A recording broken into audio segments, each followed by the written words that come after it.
Muy bien. Entonces tenemos, en cuanto a miembros a compresión, eh, algunos criterios muy parecidos a los que hemos visto en el diseño de tensión, especialmente el principal, que sería el esfuerzo. Nuevamente, el esfuerzo que permite la pieza va a ser aquel que sea, que lo permita su material, y este pues no debería de sobrepasar la relación que se genere entre em, la carga aplicada sobre el área. Si nosotros tenemos un- una carga aplicada a una pieza que va a estar a compresión, podemos tener eh, tres diferentes escenarios, en el cual si nuestra carga aplicada supera, voy a colocar aquí en este que está acá abajo, a una carga crítica, a la cual le vamos a llamar P sub CR, sería la carga crítica de pandeo, aquí estamos. Entonces nosotros vamos a tener una condición inestable, ¿sí? Entonces nuestra pieza es muy probable que vaya a deflectar. Si nuestra carga P es igual a la carga crítica, pues estamos en un equilibrio. Y lo ideal sería mantenernos en una condición estable en la cual la carga crítica, es decir, la carga que puede recibir la pieza, sea mayor a la carga que va a actuar. Ahí obtendríamos nosotros entonces el equilibrio. Pero también fíjense ustedes que tiene mucho que ver qué puede suceder con el tema de la esbeltez en las piezas. Cuando nosotros empezamos a trabajar sobre todo con columnas, tal vez el capítulo de compresión va a estar enfocado a columnas porque es uno de los esfuerzos que predominan en este tipo de piezas, pues sucede que la longitud de las piezas tiene mucho que ver en este caso. Si nosotros tenemos longitudes muy elevadas, digamos columnas demasiado altas, se vuelven piezas muy esbeltas. Entonces, lo que va a pasar ahí es de que generalmente su forma o su mecanismo de falla es una falla por pandeo. Cuando son columnas o piezas robustas, es decir, muy poco esbeltas o son de poca longitud, comparado contra su sección transversal, nuestra falla va a ser por cedencia. Quiere decir de que se aplastan las piezas. Muy bien. Entonces, mucho va a tener que ver la sección de la pieza, su longitud y también les digo su apoyo, cómo estén los diferentes apoyos. ¿Qué pasa si nosotros tenemos piezas que sean cortas? Vamos a ver. Si nosotros tenemos miembros en compresión que sean cortos, normalmente estas tienen relaciones de esbeltez bajas. Digamos que el L sobre R menor a 300 que veíamos en tensión, aquí casi siempre va a ser bajo, porque L obviamente va a ser pequeñito. El comportamiento estructural no es afectado por ningún tipo de inestabilidad. Imagínenselo así, es un caso extremo, pero no es lo mismo comprimir una columna de, que les digo yo, 50 centímetros a una columna de 10 metros. Es un caso muy extremo, pero la de 10 metros incluso pues hasta, si uno se la imagina, pareciera que incluso el viento la puede hacer vibrar, ¿no? Entonces, cuando tenemos piezas muy pequeñas, muy cortas, generalmente no se hace presente ningún tipo de inestabilidad. La resistencia a compresión va a depender solamente del área total de la sección transversal y del esfuerzo de fluencia del acero, ¿verdad? Yo tal vez a este comentario, a este inciso, le añadiría también el tipo de apoyo. Ya van a ver por qué. Se alcanza la plastificación completa de la sección. Esa sí es una gran ventaja. Si quieren revisar ustedes las columnas para su falla última, eh, casi se alcanza un 100%, porque plastifica toda la sección. Quiere decir de que se dobla toda la sección de manera uniforme. Si ustedes se imaginan esta sección siendo ensayada en un laboratorio donde se ensayaran cilindros a compresión, se logra ver que la pieza va, cuando sean columnas cortas, que se va a aplastar de manera uniforme, ¿verdad? Su falla queda determinada por aplastamiento nuevamente, va a ser eso. Y tenemos como carga, carga Y o carga crítica, que será igual a FY por el área de la sección. Y aquí tenemos un miembro bajo una carga axial uniforme, que sería un tubo. Tenemos acá un par de ejemplos. Ahorita los vamos a revisar.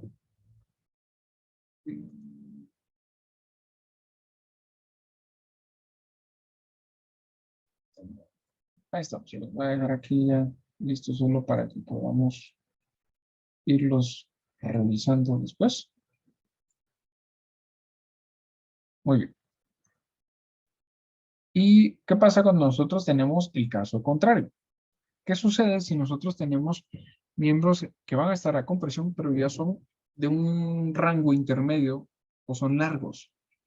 Obviamente eso es pues muy relativo, de qué tan largo o corto puede ser la pieza, pero si superan por mucho a su radio de giro, podemos decirle que van a ser largos. Más adelante vemos una relación para determinar con números cuál es largo y cuál es corto. Pero los que son intermedios o muy largos tienen relaciones de esbeltez en rango intermedio o a veces pues muy baja. La rigidez axial del miembro va a ser suficiente para posponer la iniciación del fenómeno de inestabilidad hasta que parte del material esté plastificado. Ojo, aquí les menciona una parte. Les voy a enseñar un par de videos. Vamos a ver acá. El primero, de hecho, vamos a ver si se logra.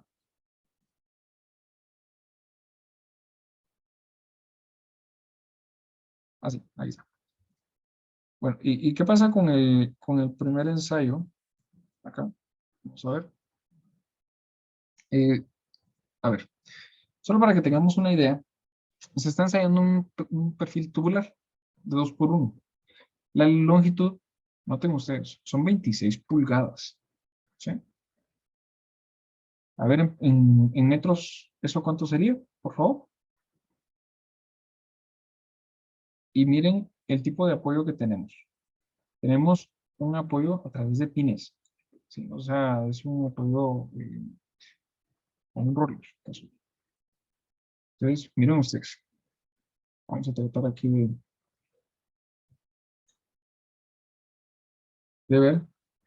No hay un empotramiento, o sea, son apoyos tipo pin, tipo roller. No está empotrado para que permita la rotación de la pieza. Entonces, solo antes de analizar aquí la carga, miren ustedes, el problema es de que, a ver, ¿quién hizo el cálculo de 26 pulgadas? ¿Cuántos en metros? O 76 centímetros. 76 en centímetros, gracias. Entonces, se los digo porque es un poquito más fácil, gracias, muy amables, porque es un poquito más fácil imaginarnos, tal vez en sistema métrico, a lo mejor. Los 76 centímetros, pues, sí es una distancia considerable para un tubito de 2 pulgadas por 1. Y miren ustedes cómo empieza a fallar. 76 centímetros o 26 pulgadas de alto, eh, pues está siendo aplastado y llega a un punto donde empieza a plastificar una parte. La parte que está aquí a tensión, que sería la parte que se está combando hacia afuera. Eh, Aquí sí está ocurriendo una plastificación. Lamentablemente, yo les puedo decir que en toda esta área donde no hay ningún tipo de deformación, el acero no ha empezado a actuar. ¿Ya? Entonces, a eso es a lo que se refieren los incisos que acabamos de leer, que lamentablemente cuando tenemos una compresión con elementos que son demasiado esbeltos, no se va a desarrollar un comportamiento uniforme en toda la pieza, como que si fuera largo, perdón, como que si fuera corto, si en su lugar fuera cortito, con esa misma carga, con ese mismo tubo, pero con, ¿qué les digo yo? 4 pulgadas de alto. Lo que pasaría en vez de que se doble es de que se aplasta. ¿Sí? Espero que se logre dar a entender el punto como tal. Eh, y ya para ver solo cómo es de que sucede la gráfica aquí. En el eje vertical aparece carga en libras. Miren ustedes, lamentablemente, lo que sucede según lo que se logra apreciar acá, que de hecho es una de las fallas bastante comunes.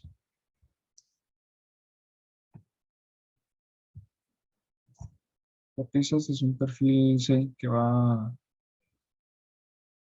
fallando también de la misma manera. Estos estos sensores que tienen a a los lados son solamente piezas para registrar desplazamientos, no son algún elemento que esté restringiendo la deformación. Pero miren ustedes, ¿qué es lo que pasa? Que nuevamente es una pieza muy larga. Esta lamentablemente no nos dijo la longitud que tenía, pero pasa lo mismo. Se dobla una parte. ¿Sí? Entonces, el problema de estas piezas es de que cuando ya tenemos longitudes muy grandes, eh, lo que va a suceder es de que casi siempre, dependiendo de cómo esté la esbeltez, pueden fallar de esa forma. Muy bien. Entonces, la falla, al final de cuentas, bueno, perdón, estos incisos no los vimos. La resistencia va a depender de qué tan rígido es todo el miembro, el esfuerzo de fluencia del acero, por supuesto, forma y dimensiones de sus secciones transversales. Esto va a estar en función a la esbeltez que pueda tener, o esto va a producir la esbeltez. Distribución de los esfuerzos residuales, y la falla queda determinada por la inestabilidad inelástica. Entonces, como ya hemos visto cómo fallan un par de ejemplos, así de manera un poquito rápida, si nosotros imaginamos este caso teórico en el cual tenemos un apoyo articulado en la base de una columna que está acá en color negro, y en la parte de arriba tuviéramos un roller, es decir, un tipo de apoyo que no permite desplazamientos en lo horizontal, sino solo en el eje vertical. El problema, y al aplicarle una carga, es de que la pieza va a empezar a deflectar, que es lo que habíamos visto en los ejemplos. Pero mucho tiene que ver cómo estén los apoyos, porque aquí va a entrar algo que se llama longitud efectiva, que estoy seguro que ya hemos visto en algunos otros cursos, por eso tal vez no nos vamos a detener mucho por ahí, pero especialmente la pieza, dependiendo de cómo esté su sección y de qué manera pueda deformarse en este sentido, que es algo que hemos visto, eh, así es como se va trabajando. Y precisamente existe una teoría, la teoría de Euler, que especialmente es para, no vamos a entrar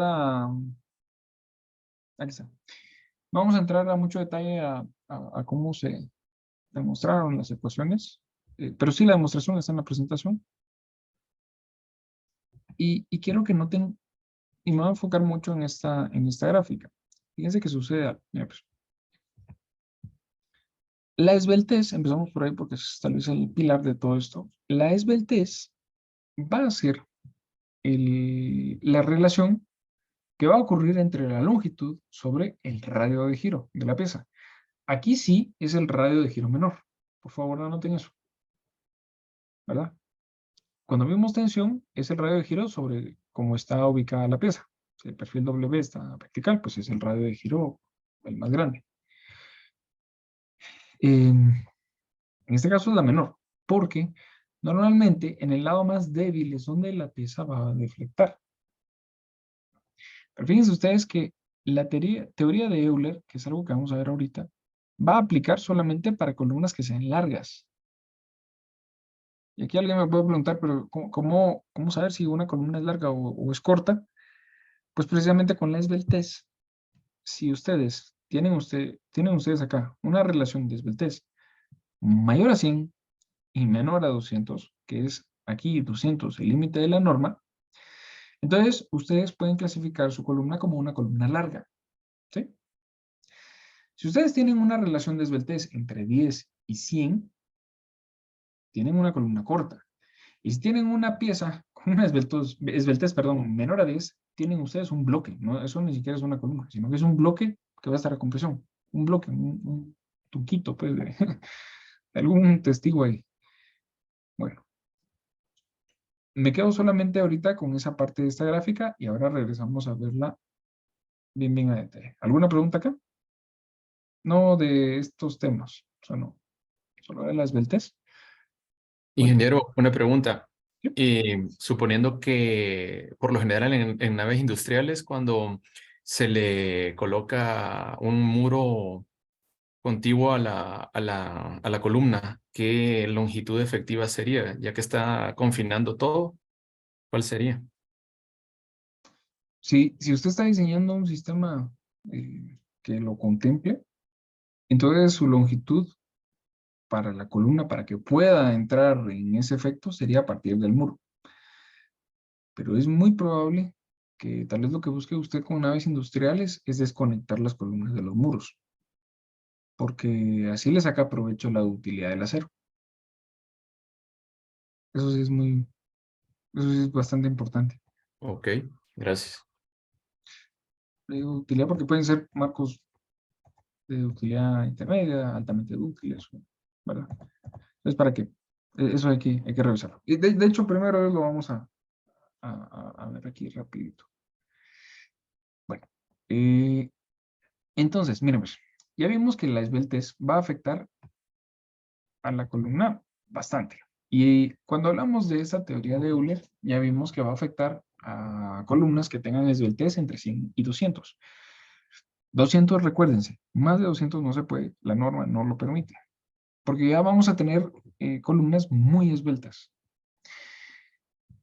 La teoría de Euler quiere decir de que para columnas que estén entre 100 y 200 de esbeltez, el valor de lambda sea de 100 a 200, se va a cumplir al 100% esta teoría, en que la carga crítica va a ser igual a pi al cuadrado por elasticidad por su inercia dividido la longitud de la columna que estemos analizando, pero entre sus puntos de apoyo, ¿verdad?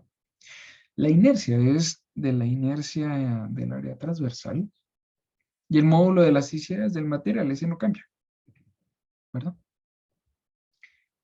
También debemos de, también aplica, perdón, si se cumplen las siguientes condiciones, de que el miembro debe ser elástico y sus extremos deben de girar libremente y no tener capacidad de traslación lateral. Entonces, a pesar de que Euler investigó y propuso esta teoría, que, como les digo, se cumple muy bien para columnas largas especialmente, porque para columnas cortas generalmente siempre el cálculo, sí, porque si alguien lo hace, digamos, el cálculo de carga crítica generalmente se queda abajo de lo que en testigos aguanta de verdad la columna corta. Casi siempre las columnas cortas, como no pandean, es decir, como no generan esta forma de deformación, para la redundancia, eh, como no se van a deformar en este sentido, casi nunca se cumple esta teoría. Entonces, Euler va a cumplir para las columnas que sí puedan pandear, para las que tengan un lambda mayor a 100. Entonces, uy,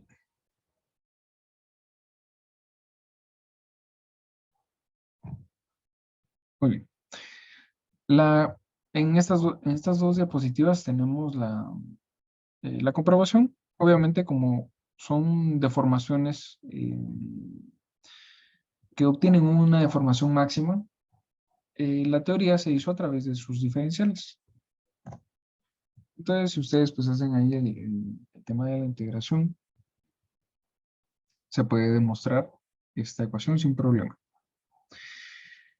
Para nosotros ya hacerla aplicable a ejercicios prácticos, sabemos que si la carga crítica es igual a pi al cuadrado por elasticidad por inercia sobre longitud al cuadrado, y también esto, por favor, es importantísimo, el radio de giro de alguna pieza, pues los radios de giro de las piezas que vienen en las tablas, pues están ahí, no varían.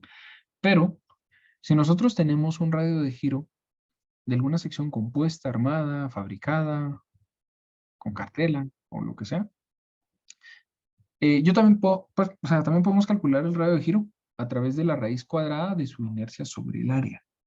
¿Sí? Ojo, es la inercia o sea, el radio de giro va a ser sobre la inercia que calculemos. Quiere decir de que si es inercia en X, es radio de giro en X, y si es inercia en Y, pues es radio de giro en Y. Si esto se cumple, entonces si elevamos estas dos partes al cuadrado, y el área la pasamos a multiplicar con radio ahora al cuadrado, entonces determinaremos que la inercia va a ser igual al radio al cuadrado por un área de la sección transversal. Si sustituimos entonces la inercia en la teoría de Euler original, tendríamos que la carga crítica va a ser igual a pi al cuadrado por elasticidad, perdón, por área, sobre el cuadrado de L sobre R. L sobre R es la relación de esbeltez, ya como ustedes han visto. Recuérdense que L sobre R es el que nos daba en la gráfica, la parte horizontal, el valor de 100, el valor de 200, mayor a 10, etcétera, etcétera. A eso se le llama relación de esbeltez, que también se le denomina lambda, ¿verdad? Y si es una sección W o es diferente en sus dos sentidos, siempre, siempre, para determinar la fuerza crítica o la fuerza para pandeo crítico, va a ser siempre el radio de giro menor. Y así como se aplica una fuerza sobre un área, va a generar un esfuerzo. Y ese esfuerzo se le llama esfuerzo crítico de pandeo. F sub CR. CR es de crítico, ¿verdad ustedes? Y lo que va a suceder es de que si nosotros ploteáramos con diferentes relaciones de longitud sobre radio, lo que va a ocurrir es de que cuando más larga se va volviendo la pieza, y digámoslo así, el radio de giro, por ponerles un ejemplo, se mantuviera y solo aumentáramos la longitud, vean ustedes acá. El FY hay un punto donde sí se cumple. Digamos que si estoy yo ensayando una pieza con un FY de 50 KSI, como la del ejemplo de hace ratito, estoy ensayando aquí en una cota vertical de 50 KSI, fíjense ustedes que va a ocurrir algo. Si yo le sigo aumentando la pieza en longitud, miren ustedes, aquí pues tal vez pues obviamente no hay, no tengo aquí una escala, pero en este rango, que es donde, en esta cota vertical, perdón, que es donde yo estoy llegando a interceptar, hablemos de que estoy llegando a unos 15 KSI, si mucho, o tal vez 20, no lo sé. Pero lo que sí es seguro es de que ni siquiera estoy llegando a la mitad de los 50 KSI. No, incluso 15 o tal vez 10, pues ni siquiera 20. Apenas creo que estuvo. A ver cómo dice. Bueno, pero ¿qué me quiere decir esta gráfica?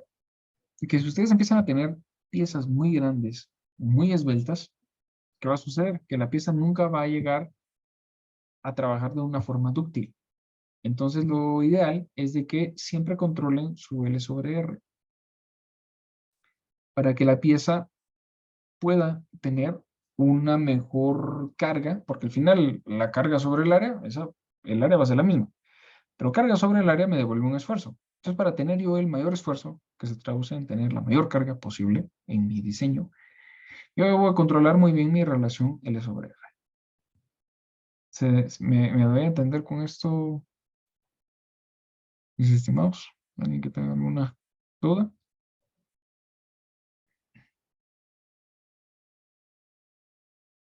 Muy bien. Entonces, ya saben, para aprovechar la pieza, hay que tener una buena esbeltez, ¿verdad? Y aquí tenemos también, esta gráfica me gusta mucho porque pues va mostrando con la misma sección, con la misma carga,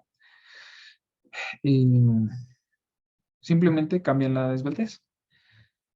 En el ensayo a 1 metro, miren ustedes cómo deflecta, o sea, mantiene sobre todo una forma bastante recta, bastante alineada. Mientras que si la pieza la aumentan a 1.5, yo creo que aquí en 2, ya, uy, perdón. yo creo que entre el inciso A y el inciso B era una columna corta, mientras que en C y D era una columna que ya era larga, ¿sí? ¿Y por qué se nota eso? La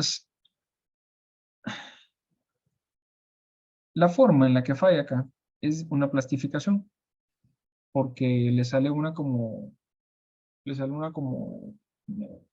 arruga sobre la pieza, ¿sí? Fallan las uniones. Mientras que la falla de la forma número 2, a 2 metros, perdón, o a 2,50, es completamente una deformación. Está pandeando la columna. Entonces, es la misma carga, es la misma sección, y lo que varía es la longitud. Entonces, para tener cuidado en nuestros diseños, lo que hay que hacer es siempre controlar a lambda. Y también hay otra teoría. Vamos a saltar un poquito ahí los párrafos de teoría, ustedes los pueden leer.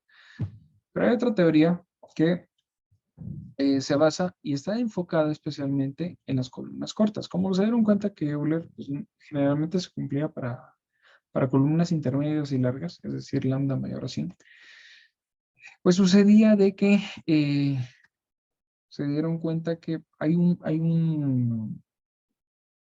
especialmente un módulo que es como el módulo de elasticidad que nosotros conocemos, el E, solo que aquí se llama módulo tangente variable. El problema es de que es un módulo que produce una nueva línea en este punto, ¿sí? Siempre del mismo material, y básicamente pues lo vienen a definir como una pendiente de recta tangente a la curva de esfuerzo de formación. Y normalmente es esa línea inclinada que se va a proyectar entre el límite FP y FY, ¿sí? Que serían los puntos de la gráfica antes de que empiece a fallar la pieza. Si nosotros revisamos el comportamiento elástico de una pieza deformada, pues siempre va a ocurrir el FY, que es el que ya no sabemos, y el FU, que es ya la rotura. Pero antes de llegar al FY hay un F sub P, que es donde más que todo se va perdiendo el comportamiento 100% lineal, ¿sí? Está levemente antes de llegar al FY. Y si ustedes conectan esos dos puntos y trazan una nueva pendiente, obtienen el módulo tangente variable. Más o menos, explicado así un poquito más sencillo. En los libros van a encontrar una explicación un poquito más profunda. Pero ¿qué sucede? De que básicamente este módulo es, como acá les dicen, miren ustedes, es más pequeño que el módulo de elasticidad. Bueno, incluso estos dos símbolos quiere decir que es mucho más pequeño. Porque si se dan cuenta, la pendiente que se obtiene aquí es mucho más, en un ángulo menor que la pendiente de E, que es cuando nosotros nos recordamos de Poisson y el módulo de ello, pues generalmente la pendiente ahí es mucho más pronunciada. Entonces, lo que va a suceder acá es de que este módulo tangente variable va a ser mucho más pequeño, y con ello lo que va a generar es de que acá pasa lo siguiente. La carga crítica para columnas cortas, carga crítica de pandeo para columnas cortas, al igual que la carga crítica según teoría de Euler, iba a ser pi cuadrado por E, por inercia sobre el al cuadrado. Pero en este caso no es por E de módulo de elasticidad, sino que es por E módulo tangente variable, donde este valor es el que disminuye. Entonces la carga crítica generalmente acá va a ser más baja, ¿verdad? Entonces, ahora que ustedes ya saben y ya dominan y ya pues entendemos ahí todo el tema de las especificaciones de las características estas, pues ya sabemos de que tenemos para cargas críticas, ojo, columnas cortas, cargas críticas, vamos a tener el módulo tangente variable y igual la relación de esbeltez al cuadrado, aquí un pi cuadrado, y esa es la carga crítica. Mientras que si tenemos columnas largas entre 100 y 200, vamos a tener pues la desveltez, lambda entre 100 y 200, vamos a tener como carga crítica pi por elasticidad sobre relación desveltez al cuadrado. ¿Sí? ¿Y qué es lo que sucede? Que normalmente la forma en la que, para que pandee la columna, una columna que sea corta, ya hablamos de que para que logre pandear, su falla se comporta de manera inelástica. Mientras que cuando nosotros vamos a tener columnas que empiezan a ser un poquito más largas, el pandeo generalmente se da dentro del rango elástico. Ni siquiera logra plastificar la pieza. Quiere decir de que antes falla, la columna larga va a fallar antes de alcanzar su FY, y si le cuesta alcanzar el FY, es casi imposible que alcance el FU. Nunca va a plastificar, nunca va a estar en un pandeo inelástico. Es muy poco probable, porque empieza a aumentar ¿cómo se llama?